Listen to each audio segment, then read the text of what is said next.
Question है निम्नलिखित बंटन का मध्य ज्ञात कीजिए। ठीक है, अंक दे रखे हैं 14, 26, 44, 61, 84। विद्यार्थियों की संख्या दे रखी है 91, 78, 95, 36 और 98 और ये ऑप्शन दे रखे हैं। ठीक है, और ऑप्शन में देखो सबके इकाई अंक अलग अलग है। इसमें 9 है, इसमें 5 है, इसमें 4 है, इसमें 6 है। ठीक है, ऑप्शन में सबके इकाई अंक अलग अलग है। ठीक है, देखो माध्य क्या होता है? मीन। माध्य, मीन यानी माध्य होता है। माध्य होता है सिग्मा एफ आई एक्स आई बटे सिग्मा एफ आई, यही होता है फॉर्मूला। ठीक है, sigma F I, sorry F I होगा। ठीक है, सिग्मा एफ आई, माध्य मीन बराबर होता है सिग्मा एफ आई एक्स आई बटा सिग्मा एफ आई। ठीक है, एफ आई तो होती है ये फ्रीक्वेंसी। ठीक है, एफ आई तो होगा ये और ये हो गया एक्स आई। ठीक है, अंक 14, 26, 44, 61 थे और विद्यार्थियों की संख्या थी 91। ठीक है, 78, 95, 36 और 98, यानी कि एफ आई तो हो गया ये, एक्स आई हो गया ये। ठीक है, फॉर्मूले का यूज कर लेंगे, यानी कि ये क्या है? सिग्मा एफ आई एक्स आई का मतलब है एफ आई एक्स आई का गुणा करके सबका योग करना है। यानी कि इसका एफ आई का एक्स आई से गुणा करेंगे, फिर योग करेंगे, फिर इसका गुणा करेंगे, फिर इससे योग करेंगे, सबका योग करना है गुणा गुणा कर करके। ठीक है, एफ आई इंटू एक्स आई, पहले पद में क्या आ जाएगा? 91 गुणा 14, तो ये आ गया 91 इंटू 14। ठीक है, फिर योग का चिन्ह लगाएंगे सिग्मा एफ आई एक्स आई के लिए। ठीक है, फिर आएगा 78 इंटू 26 आ जाएगा, फिर प्लस का चिन्ह आएगा 95 इंटू 44 आ जाएगा फिर। ठीक है, फिर प्लस का चिन्ह लगेगा और 36 इंटू एफ आई एक्स आई, यानी 36 इंटू 61 आ जाएगा, प्लस 98 इंटू 84, 98 इंटू 84 आ जाएगा। ठीक है, बटे में क्या आएगा? बटे में एफ आई का योग, इनके एफ आई क्या है? ये है, इन सब का योग कर लेंगे। योग करेंगे तो क्या आएगा? 91 प्लस 78 प्लस 95 प्लस 36 प्लस 98, ये आ जाएगा। ठीक है, या तो इन सबको गुणा करके जोड़ करके फिर इनको जोड़ के भाग दे लो। ठीक है, एक तो तरीका ये है। दूसरा है अपन इन ऑप्शन में सभी के इकाई अंक अलग अलग है, तो अपन इकाई अंक निकाल ले। जिस इकाई अंक ऑप्शन में जिस इकाई अंक के बराबर होगा वो अपना आंसर हो जाएगा।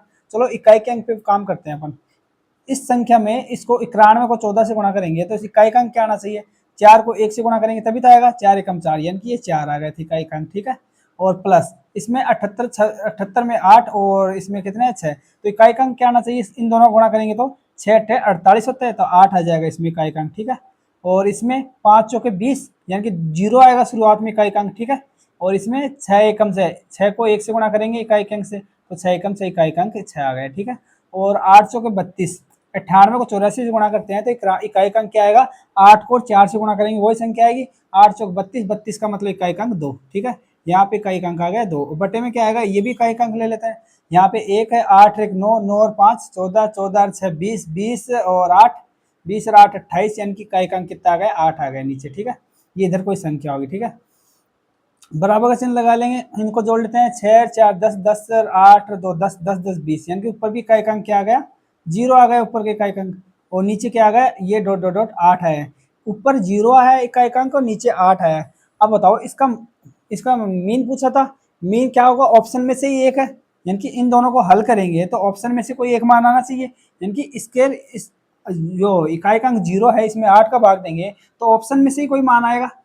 ऑप्शन में से ही कोई मान आएगा। ठीक है, ऑप्शन में से ही इसका मतलब अपन इसे क्या लिख सकते हैं? डॉट डॉट डॉट 0 इकाई अंक वाली संख्या बराबर होगी ऑप्शन, ऑप्शन गुणा डॉट डॉट डॉट ये 8 आ जाएगी। ये इस वाली संख्या, यानी कि इन दोनों को भाग देंगे तो उत्तर तो इनमें से आएगा ना, कि ऑप्शन में से एक आएगा तो अपने ऑप्शन लिख लिया। ठीक है, ऑप्शनों की जगह पर, और ऑप्शन ले लेंगे।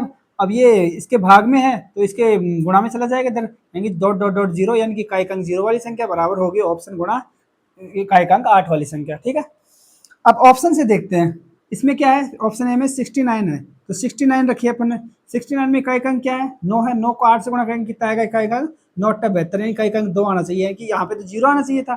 इसका मतलब ये मान तो अपना नहीं हो सकता। अब 45 को ले लेते हैं। 45 को लेंगे अपन, इकाई अंक 5 है। 5 को 8 से गुणा करेंगे, 8 पंचे 40, मतलब इकाई अंक क्या आएगा? 0 आएगा। इसमें भी 0 है, इसमें भी 0, मतलब ये संख्या हो सकती है। ठीक है, अब इन दो ऑप्शनों में और चेक कर लेते हैं। यहाँ पे क्या आएगा? 54 आ गया। ठीक है, 54 आ गया। 4 को 8 से गुणा, 8 चौक 32, इकाई अंक क्या आएगा? 2 आएगा, मतलब ये भी नहीं हो सकता क्योंकि यहाँ पे इकाई अंक क्या आना चाहिए था? 0 आना चाहिए था। ठीक है, अब लास्ट की संख्या है 46 है, तो 46 को भी ले लेते हैं। 6 को 8 से गुणा करेंगे 6 48, मतलब इकाई अंक कितना आना चाहिए, 8 आना चाहिए, जबकि इकाई अंक कितना आ रहा है 0।